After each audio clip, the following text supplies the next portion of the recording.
Selamat pagi saudara-saudari semua. Hari ini kita melihat kitab Ayub pasal 15 yang disampaikan oleh Pastor Joas. Pasal 15 jilid yang baru. Pada awalnya Ayub menghadapi penderitaan dan sahabat-sahabat mulai menyatakan akan pikiran mereka. Telah membicarakan beberapa waktu dan setiap sahabatnya menyatakan pikiran mereka, pendapat mereka, dan di sini juga sampai pada Elifas yang untuk menyatakan pendapatnya yang kedua kali. Kedua kali menyatakan apa maknanya, yaitu mendebatkan dimulai. Perang mendapatkan mulai, dan setiap orang atau mendapatkan perkara orang lain atau pendapat orang lain. Pada saat kita membaca pasal 15, kita bisa melihat di pasal 4 dan 5 pembicaraan Elifas yang pertama kali, dan di sini nada katanya dipertegas dan bahkan mengulangi kembali pasal 4 kali 5. Dan hari ini saya dengan tema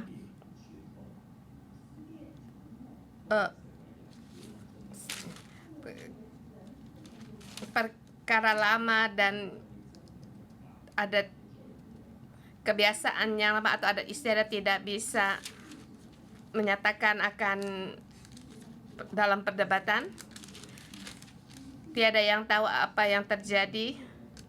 Sesungguhnya pembicaraan antara iblis dengan Allah di bumi juga tidak ada orang yang tahu. Tetapi adakah kalian waktu membaca ada satu perasaan Elifas setiap perkataannya sangat tegas.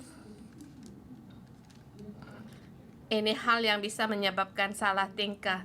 Sebab salah satu singgah bahwa dia terhadap dosa Ayub dia tidak tahu apapun, dan setiap katanya dia sangat kuat menyatakan kesalahan Ayub. Pada saat saya membaca kembali hari ini, kembali saya merenungkan suatu perkara. Sesungguhnya garis dari Elifas itu apa? Rupanya setiap perkataan manusia pengaruh dari setiap perkataan manusia itu ada titik redanya. Pada saat kita membahas tentang kebenaran, kita berdasarkan pada kebenaran. Jadi pada saat kita mengembalakan, kita tahu saya mengasihi anggota sel saya, jadi setiap perkataan saya agak tegas. Dan dasar dari Elifas apa? Yaitu terhadap pengenalannya atau pengertian terhadap bingkai dalam keagamaan dan juga statusnya, sebab Elifas adalah juga orang penatua, dan juga di dalam Ayub dia juga dalam sahabatnya dia juga yang berhikmat. Jadi berkata-katanya sangat kuat dan tetapi walaupun perkataan sangat kuat dan tegas, tetapi tidak bisa menjadikan penghiburan bagi orang lain. Ayat 1 sampai dengan 6. Dalam penderitaan apakah seharusnya diam? Ayat 1 dan 2. Maka kata Elifas orang Teman menjawab, apakah orang yang mempunyai hikmat menjawab dengan pengetahuan kosong dan mengisi pikirannya dengan angin? Ayat ketiga, apakah ia menegur dengan percakapan yang tidak berguna dan perkataan yang tidak berfaedah? Elifas di sini mengatakan Ayub. Dulu saya menyatakan pikiran saya dan jawab saya itu juga sangat kosong.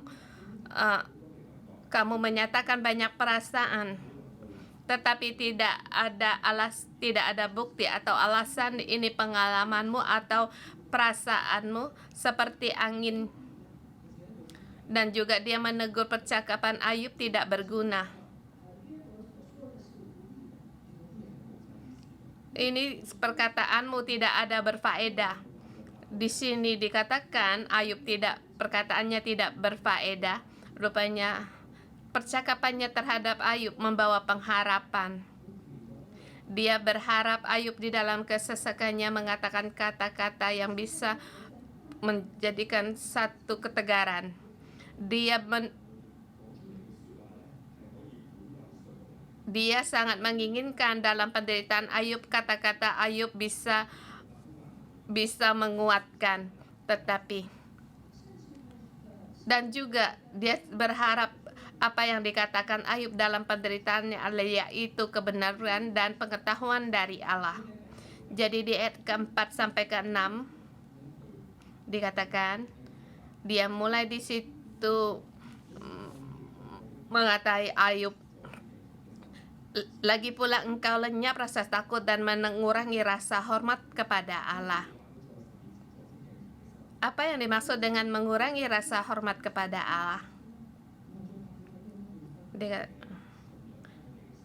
Ayub, kamu demikian menerangkan tentang kepercayaanmu, kata-katamu, yaitu melenyapkan rasa takutmu kepada Allah. Bahkan engkau bisa mengurangi rasa takut mengurangi rakyat rasa takut kepada Allah. Kamu berkata akan membuatkan orang tidak takut kepada Allah. Di sini rasa takut atau merenungkan dalam teks arti di teks asli ini dapat mengurangi rasa hormat kepada Allah. Ini pun cuma omong kosong. Kalau kita di gereja berkata demikian, Ayub, kamu menyatakan demikian perkataanmu itu, kamu telah melanggar pengenalan kami terhadap Allah, dan engkau telah melanggar engkau menghalangi orang untuk mengenal Allah, takut pada Allah. Maaf. Ayat 5 dan ke-5. Perkataanmu yaitu kesalahanmu yang mengajar mulutmu dan bahasa orang licik yang kau pilih. Mulutmu sendirilah yang mempersalahkan engkau, bukan aku. Bibirmu sendiri menjadi saksi menentang engkau. Ayub dalam penderitaannya, Elifaz merasa dia berdosa sehingga karena kesalahannya dia menderita. Sesungguhnya aku tidak tahu dosamu itu apa, tetapi lewat perkataanmu tentang Allah telah menyatakan kamu telah berdosa.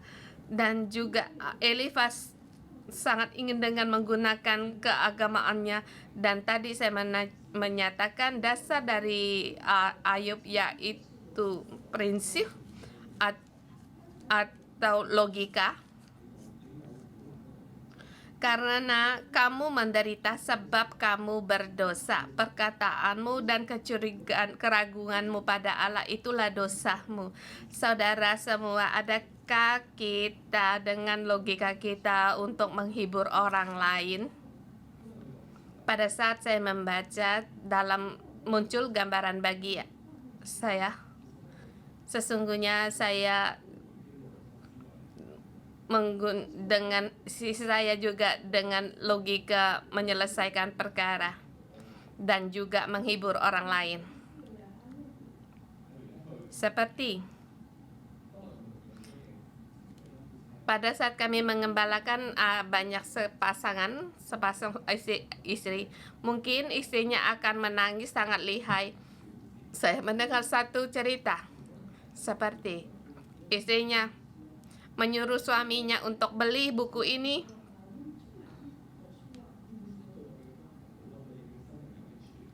Buku ini ada faedahnya bagi kita dan baik untuk kita, tetapi suaminya tidak pergi beli, dan istrinya waktu dia memberitahukan hal ini dia nangis sangat lihai. Mengapa? Pernah Pada saat suaminya berkata kepada istrinya berdandan, suaminya berkata kepada istrinya, dikatakan sesungguhnya kamu tidak berdandan lebih cantik. Maka istrinya di gereja sangat sedih dan dia berkata, oh saya berdandan, dia tidak memuji saya. Kalau kita dengan pikiran secara logika berpikir, maka kamu tidak bisa menghibur dia. Tetapi kalau kita dengan perasaan untuk masuk, sepertinya dalam perdebatan dan perkataan seperti gunung yang beku, tapi dasarnya sangat-sangat dalam, merasakan tidak dikasihi. Bahkan saya sendiri pun mengalami demikian. Pernah sekali minggu kemarin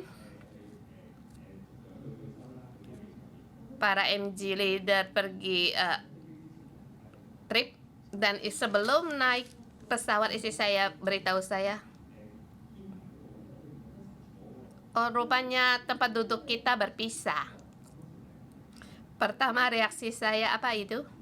Mulai dengan secara logika saya, oh tidak bisa duduk bersama, saya berikan iPad padamu dan kamu bisa di pesawat bisa lihat iPad. Iya, istri saya tidak suka kalau misalnya dengan menggunakan cara bekerja kembali untuk merasakan, kalau secara merenungkan secara hati, rupanya dia sangat menghargai hubungan dengan saya. Dengan logika tidak bisa menghibur orang, tetapi harus dengan perasaan. Demikian juga Elifas, dia mendengar perkataan Elifas, itu perkataannya itu kosong dan hanya angin. Terhadap dia ada satu pengharapan, tetapi harus dengan perasaan untuk mendengar.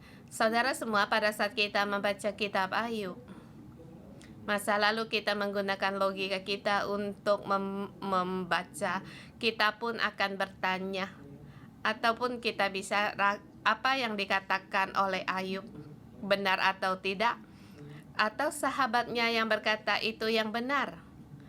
Sepertinya itu semuanya hanya desas-desus masa lalu. Minggu depan kita dengan perasaan kita untuk masuk dalam dunia Ayub kita, dan di dalam hati kita punya jawaban. Kalau kamu berkata dia kosong, sesungguhnya kita merasakan kepercayaannya, agamanya lebih nyata dari kita, dan juga ada perasaan dan juga sangat merasakan Allah menciptakan. Tetapi kita, kalau kita dalam penderitaan, kita hanya diam, ini sangat tidak manusiawi. Kita menggunakan logika menghibur orang yang dalam menderita, mengharapkan ia menjadi orang yang tanpa perasaan. Sesungguhnya dia dalam penderitaan, setiap katanya akan membuktikan kebenaran. Itu pun hanya menekan diri. Ini juga satu keagamaan dalam penderitaan. Janganlah berharap orang lain tidak punya perasaan. Dan juga bahkan kita merasa orang yang dalam penderitaan, dan juga ada di situ ada message sendiri.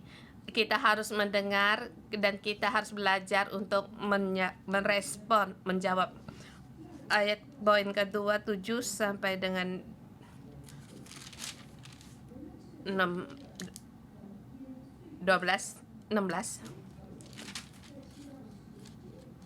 Ayat 7 sampai dengan 10, jawaban Elifas di sini berbicara kepada Ayub, menjawab Ayub, apakah engkau dilahirkan sebagai manusia yang pertama, atau dijadikan lebih dahulu daripada bukit-bukit? Apakah engkau turut mendengar di dalam musyawarah Allah dan meraih hikmat bagi dirinya? Apakah yang kau ketahui yang tidak kamu ketahui? Apakah yang kau mengerti yang tidak terang bagi kami? Dia di sini dia mulai menegur Ayub. Apakah dia merasa berhikmat? dan pendapatmu terhadap kami juga tidak ada gunanya. Apakah kamu orang yang pertama diciptakan bersama dengan Allah? Atau lebih jelas lagi dikatakan, apakah kamu itu Allah? Ini adalah celaan Elifas kepada Ayub. Sesungguhnya tiada orang yang tahu. Sesungguhnya tidak ada orang yang mengerti, yang berpegang hikmat yang sesungguhnya. Dan juga Elifas bukan orang yang pertama dijadikan lebih dahulu daripada bukit-bukit. Dia juga tidak ada musyawarah kepada Allah, tetapi dia ada dasar. Di ayat ke-9 dan 10, apa yang kau ketahui kami pun ketahui. Yang kau ketahui yang tidak kami ketahui, apa yang kau mengerti yang tidak kau terang bagi kamu. Dan di ayat 10 menjadi kunci, di antara kami juga ada orang yang beruban dan lebih lanjut umurnya dan lebih tua umurnya daripada ayahmu. Artinya, umurku lebih tua darimu. Kamu harus mendengar perkataanku dan percaya kepadaku. Kamu harus tahu perkataanku lebih berhikmat daripadamu. Dengan perkataan sekarang, aku makan garam lebih banyak daripada kamu makan nasi. Mengapa kamu bisa menantang aku? Ini adalah pertumbuh di luar tubuh, tetapi menggunakan satu ayat. Sumurnya kedewasaan rohani kita terus berkembang. Adakah kita menghibur orang tetapi karena kita cukup lama percaya Tuhan? Karena pengalaman hidup saya lebih banyak darimu, atau pengalaman rohani saya lebih banyak daripadamu? Sesungguhnya dalam keadaan yang demikian, kita mudah akan jatuh dari dalam satu bingkai. Ada kalanya kita mengalami lebih banyak bingkai-bingkai yang kita pada orang itu lebih banyak. Yesus menyuruh kita untuk kembali seperti anak-anak kecil, sebab murid-muridnya banyak bingkai-bingkai, demikian juga bagi kita banyak bingkai-bingkai hidup. Ayub menggunakan ini, Elifas menggunakan kata-kata untuk menjadikan pengaruh, dan juga kita mengembala juga menggunakan cara yang demikian. Pengalaman dalam pengembalaan kita berbagi itu kalau tujuannya untuk kasih itu baik, tetapi terhadap orang yang lagi menderita kita harus tahu setiap perkataan kita apakah bisa menghibur orang lain. Dan juga kita harus sering menguji diri kita sendiri. Kita semakin umur kita bertambah, kita akan menambah bingkai-bingkai hidup kita. Saya ingat waktu kita percaya Tuhan, kita sangatlah simpel. Di sekolah menengah saya datang ke gereja 611, di khotbah di mimbar mengatakan saya harus pergi menginjil. Setelah saya mendengar, saya pun melakukan. Dan di rumah sekolah terus di situ menginjilkan dan memberikan kesaksian. Saya pernah satu kebaktian membawa para teman sekolah 20-an orang ke gereja. Pernah dalam setahun saya pernah membawa teman-teman sekolah dan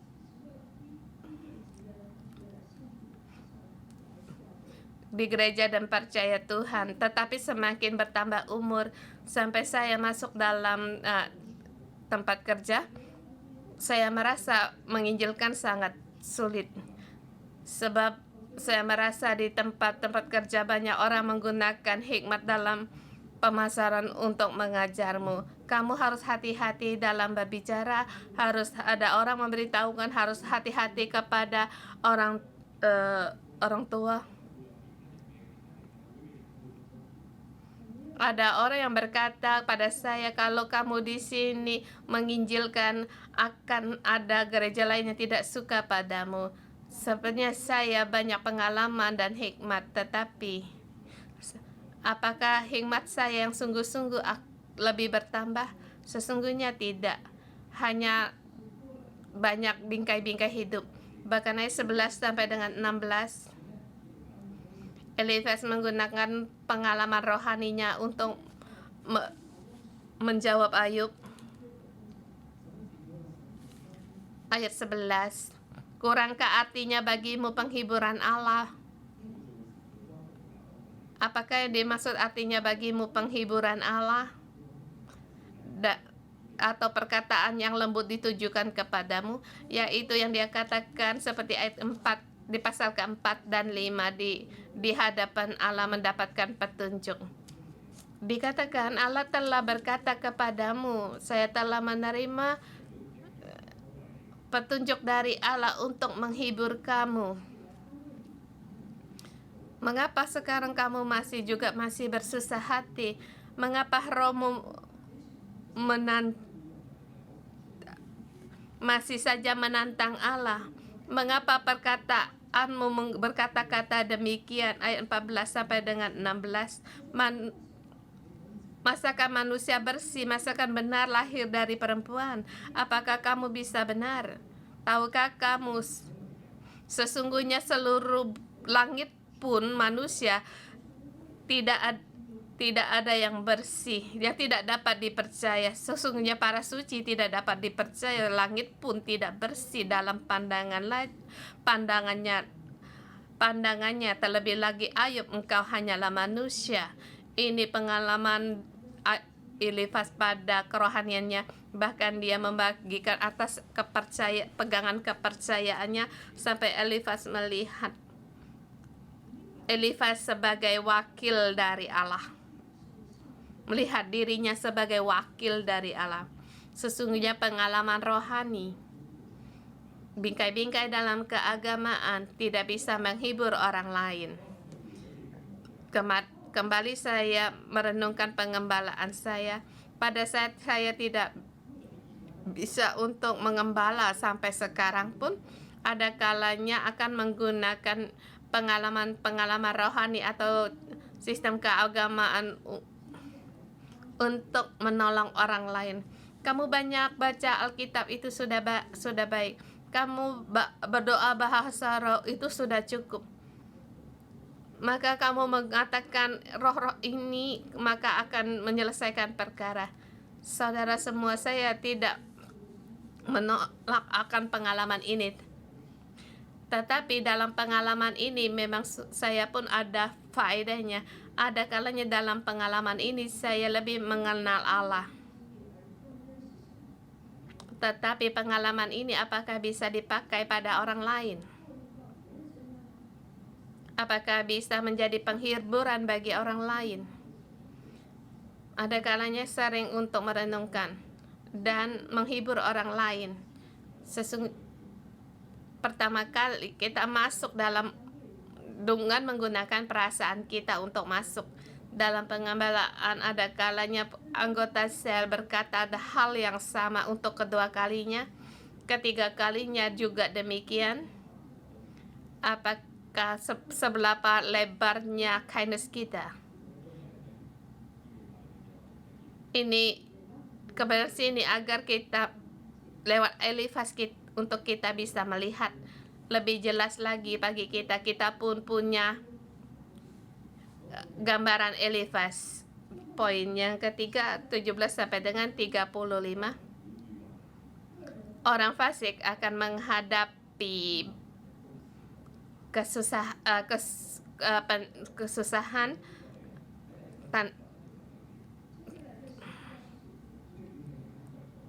di sini ditambah keras akan perkataannya. Berkata kepada Ayub, aku hendak menerangkan sesuatu padamu, dengarkanlah aku. Ini adalah satu perintah. Apa yang aku hendak menerangkan, apa yang telah kulihat hendak kuceritakan, yaitu hikmat. Ini apa yang diberitakan oleh orang yang mempunyai hikmat, yang nenek moyang mereka tidak sembunyi, yaitu kebenaran yang diberitahukan dari nenek moyang kita. 19-20. Ketika hanya kepada mereka negeri ini diberikan, dan tidak ada seorang asing pun masuk di tengah-tengah mereka. Artinya semuanya yaitu yang asli dan murni. Tidak ada campuran dari kepercayaan orang asing. Lewat karena yang asli ini, kamu harus mendengar perkataan saya. Adakah kamu mendengar akan yang lama itu kegenarannya? Pada saat dia berkata demikian, bahwa tidak ada campuran apa dari adat istiadat mereka. Sebenarnya tujuan Elifas itu baik untuk menolong Ayub. Bahkan mereka 7 hari 7 malam menemani Ayub, terus menemani Ayub. Tujuannya sih baik, tetapi pada saat dia membawa bingkai dalam adat istiadatnya, yang dia teruskan yaitu akan menjatuhkan orang lain. Seterusnya dikatakan konsep atau logika dalam adat istiadat atau kebiasaan yang kuno. Dikatakan orang asing akan melanggar, akan bunyi yang dahsyat. Sekarang kamu dalam kedahsyatan, kamu adalah orang yang jahat. Dikatakan 22-23, orang yang fasik akan binasa. Ia akan mengembara mencari makan, dia akan takut oleh kesesakan yang menghimpit. Di kebiasaan yang lama memberitahukan kepada saya, kamu adalah orang yang jahat, orang fasik.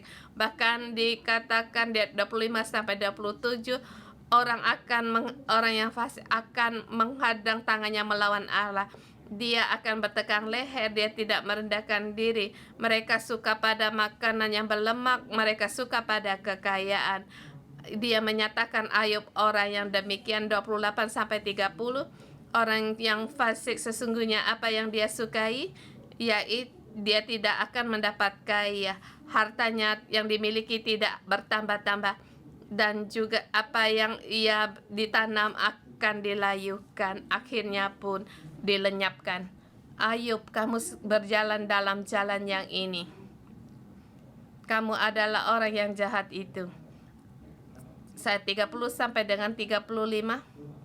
Dia berkata, orang yang fasik janganlah percaya pada kesia-siaan.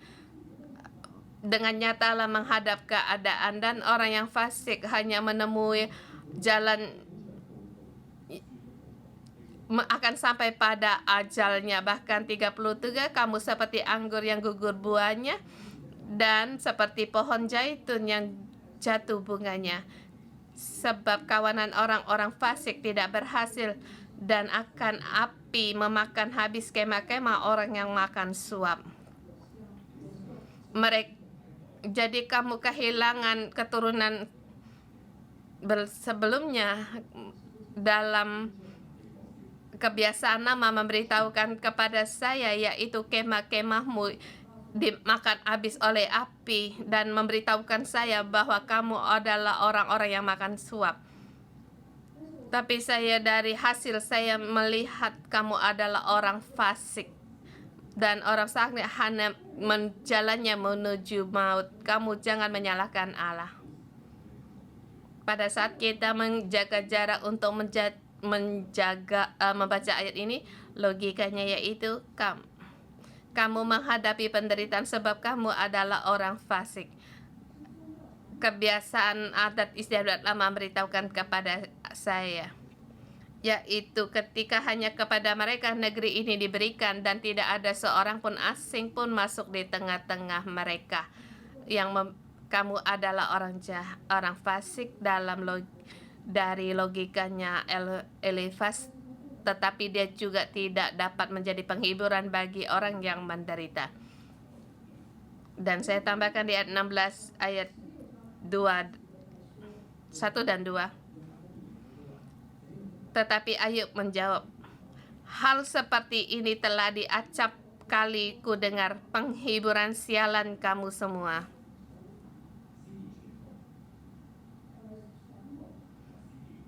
Kebiasaannya lama.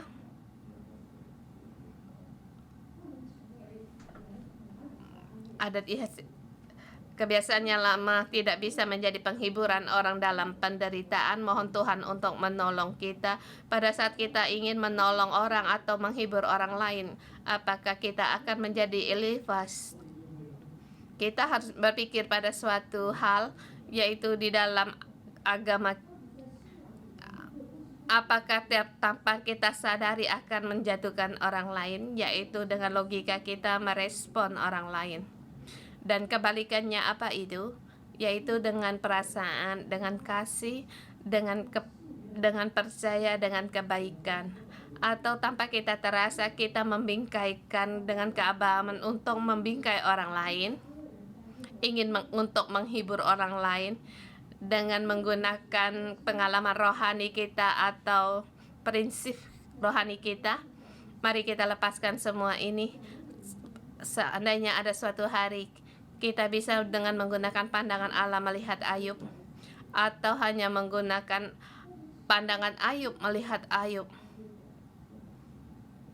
Ayub bisa mendapatkan penghiburan. Mohon Roh Kudus untuk terus menolong kita. Mari kita bersama menyembah Tuhan Allah kita.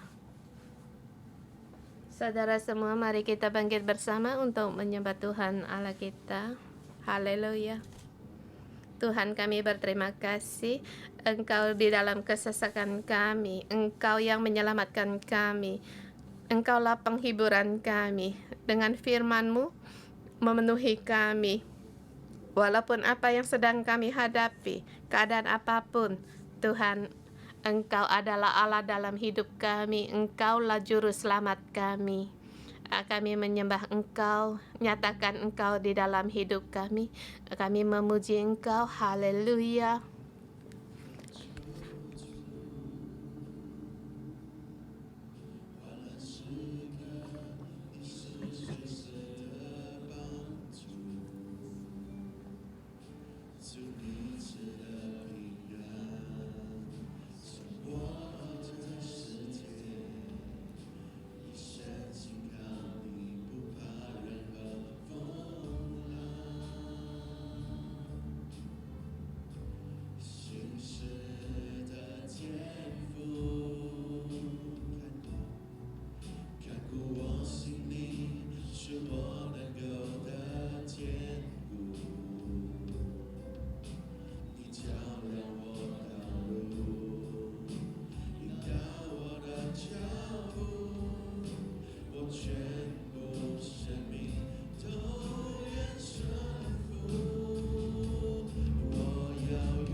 Allah Bapa, pagi hari ini kami ingin berkata kepada Engkau, kami mau mengikuti langkah-Mu. Kami tidak mau pergi dari Engkau, tetapi Tuhan, kami harus mengaku. Kami sama seperti Ayub dan Elifas, tidak mengerti akan isi hati-Mu dan kehendak-Mu, bahkan di dalam penderitaan. Kami tidak mengerti. Mengapa Tuhan? Mengapa kami harus masuk dalam keadaan yang seperti ini? Mohon Tuhan tolong kami.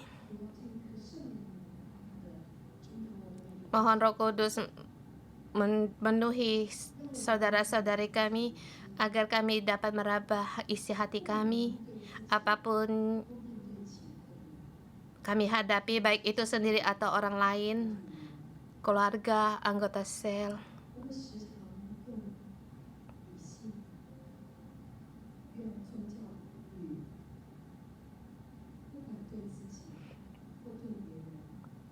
Baik untuk diri sendiri atau orang lain.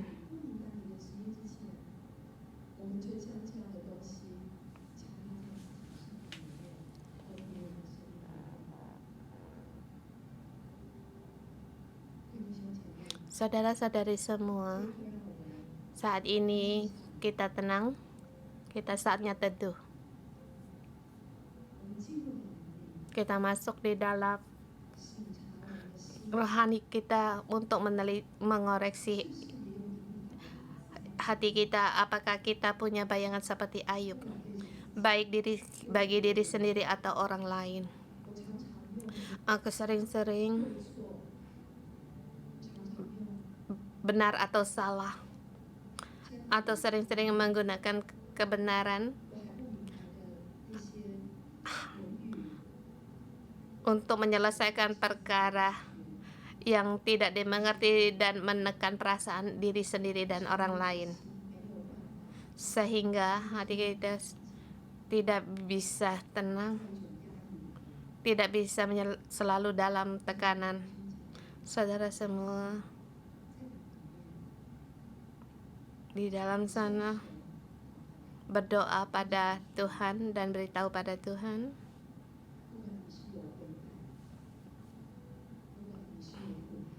baik kamu apapun yang sedang kamu hadapi, baik itu penderitaan atau dalam pertobatan, beritahu pada Bapa Sorgawi kita, Allah Bapa kita.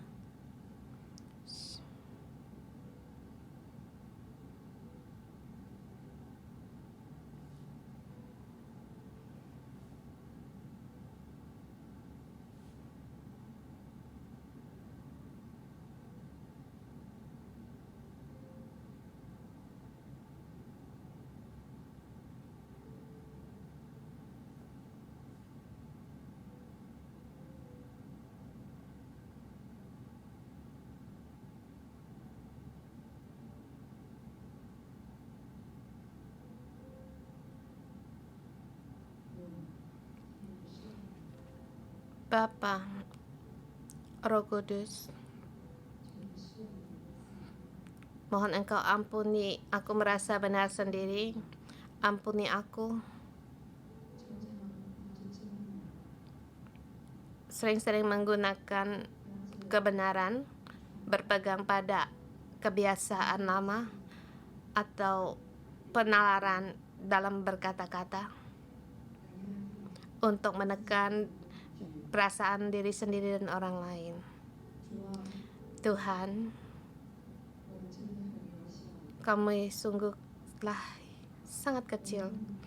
Kami tidak mengerti akan kehendak-Mu, seperti Ayub di dalam penderitaannya.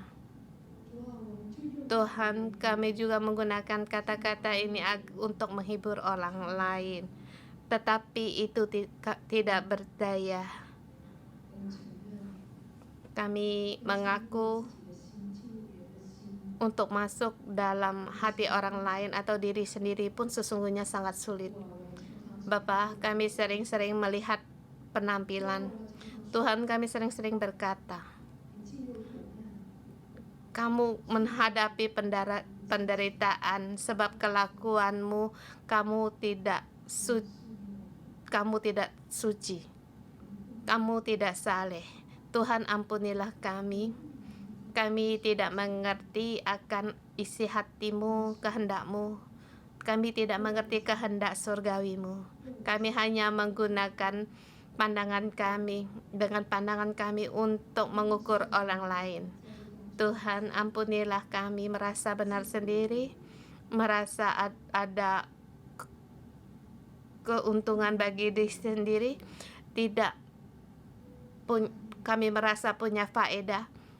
Kami tidak mengerti akan perasaan orang lain, tetapi Tuhan, ini bukan keinginanmu.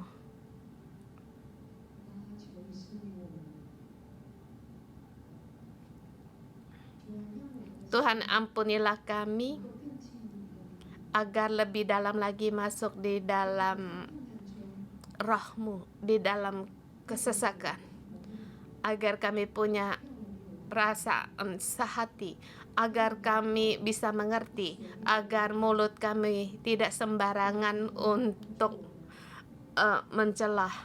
Tuhan, mohon Engkau tolong kami, bahkan segala perasaan kami, agar setiap perasaan kami, setiap pikiran kami, dan akal kami bisa menjadi satu. Tuhan, kiranya kasih-Mu masuk di dalam kami. Allah Bapa, kasih-Mu masuk di dalam hati sanubari kami.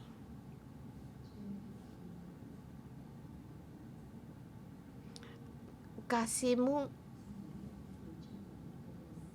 menyinarkan segala bingkai-bingkai di dalam hidup kami. Dengan kasih-Mu masuk di dalam setiap perkataan kami. Kasih-Mu menghancurkan segala benteng-benteng hidup kami, baik itu perkataan dari orang lain, dari keluarga sendiri, atau dari masa perkembangan hidup kami, dari pikiran atau pengetahuan. Semua ini tidak bisa mengatasi kasih-Mu kepada kami.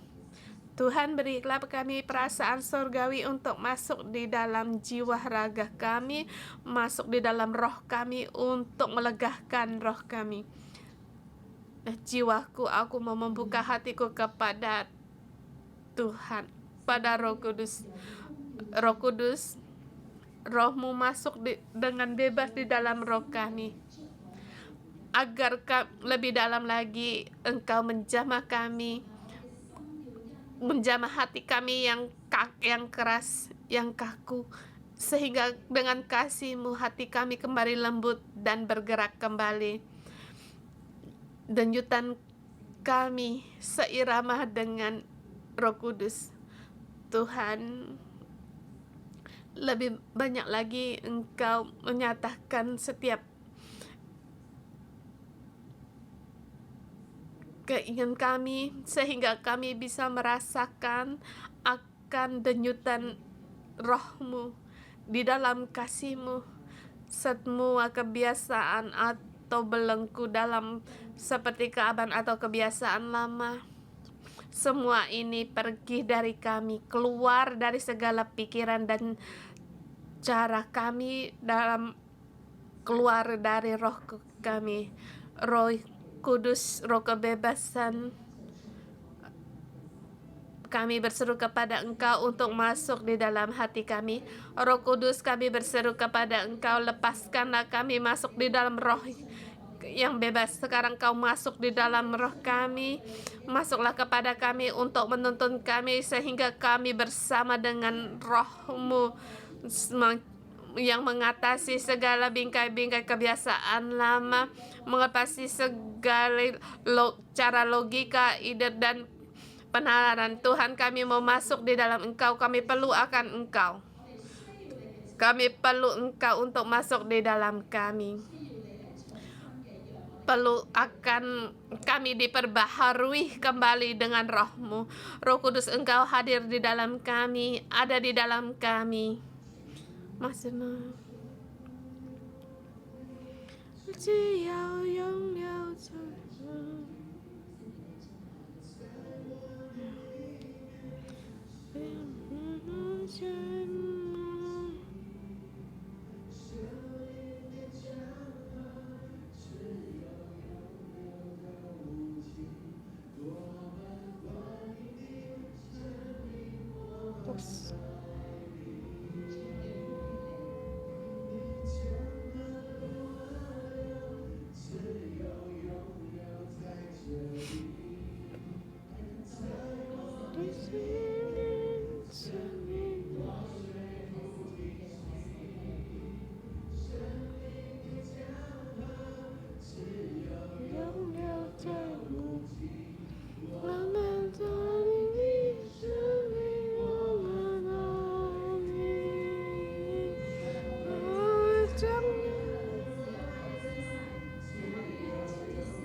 bukalah tanganmu agar Roh Kudus hadir di dalammu, masuk di dalam engkau, masuk di dalam Roh-Mu, di dalam jiwamu.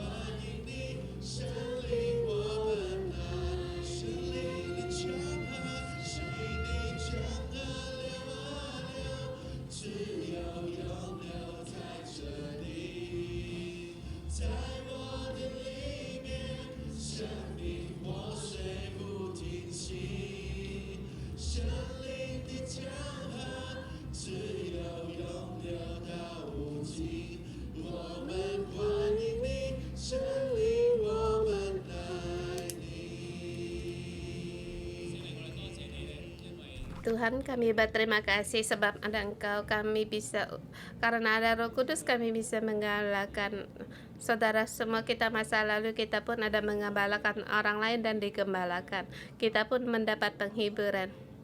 Pada saat kamu merasakan akan penghiburan dalam pengembalaan yang sangat kamu berkenan bagimu, yang sangat kuat bagimu, kita saling bersaling yang dapat mendapatkan penghiburan. Atau satu kata, kamu bisa merasakan sangat menguatmu, mungkin satu kata seperti saya, Acing, kamu sangat bersusah, sangat.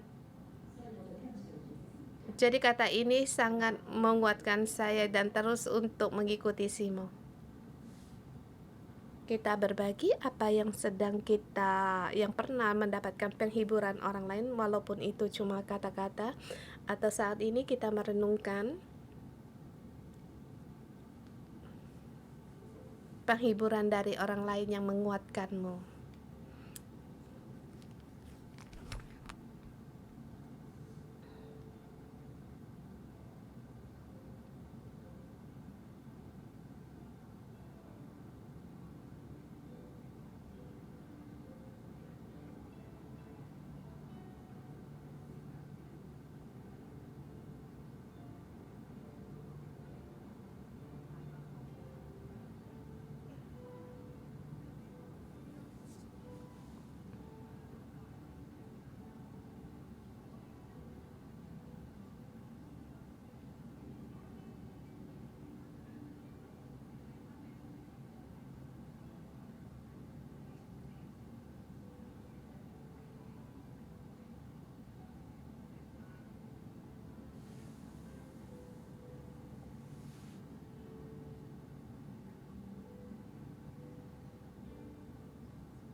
Tuhan, kami berterima kasih Engkau menciptakan manusia, Engkau memberikan kami kekuatan penghiburan dan memberikan kami kekuatan untuk penghiburan dan kekuatan. Pada saat kami mengikuti Engkau, kami di dalam Engkau akan mendapatkan penghiburan. Pada saat kami saling mengadakan hubungan di dalam roh kami mendapatkan penghiburan. Tuhan, kami berterima kasih kepada Engkau di dalam setiap firman-Mu menyejukkan hati kami. Engkaulah Allah menghibur hati kami. Ju Yesus,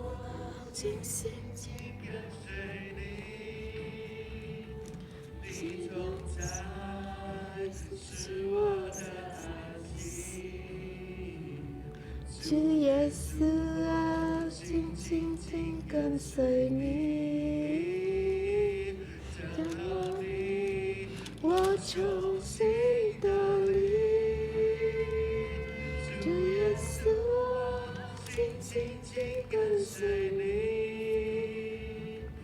你同在是我的安息。主耶稣啊，紧紧紧跟随你，这里我重新走你。哈利路亚。Kita lihat waktu kita ada orang juga yang terharu kan?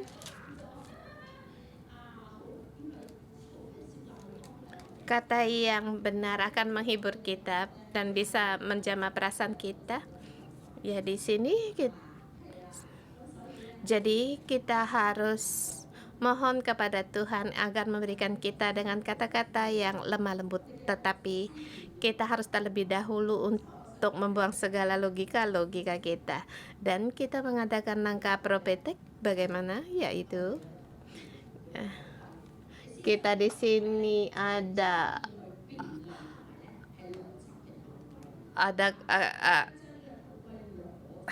helm ya kayak gitu ya. Kita seperti kita membawakan ketopong atau pelindung kepala seperti helm, tapi kita memakai ketopong keselamatan atau helm keselamatan. Ada orang yang suka berdebat. Hari ini kita harus masuk dalam hubungan. Mari bersama kita mengambil ketopong keselamatan. Kita tekan kepala kita. Bersama deklarasikan, aku dalam nama Tuhan Yesus Kristus mendeklarasikan. Logika untuk perdebatan ketopong ini aku persembahkan kepada Tuhan. Kita angkat pelindung kepala kita lepaskan. Dua kanan lepaskan. Kemudian kita dalam nama Tuhan Yesus Kristus mohon Tuhan memakai padaku ketopong keselamatan, penutup kepala keselamatan, yaitu kemenangan, keselamatan. Mohon Tuhan Engkau memberikan aku lidah yang lemah lembut. Hai lidahku, mohon Tuhan memberikan aku tongkat Roh Kudus mengajar aku, memberikan kata-kata yang benar, kata-kata yang lemah lembut dan kasih. Hai hatiku, mohonlah pada Allah Bapa dengan kasih-Nya untuk memenuhiku. Dan Tuhan dengan kasih-Mu agar aku mengerti perasaan orang lain. Dan bagaimana aku menolong orang lain, menghibur orang lain. Bagaimana menolong diri sendiri, menguatkan diri sendiri, mengasihi diri sendiri. Terlebih lagi di dalam hari-hari penderitaan.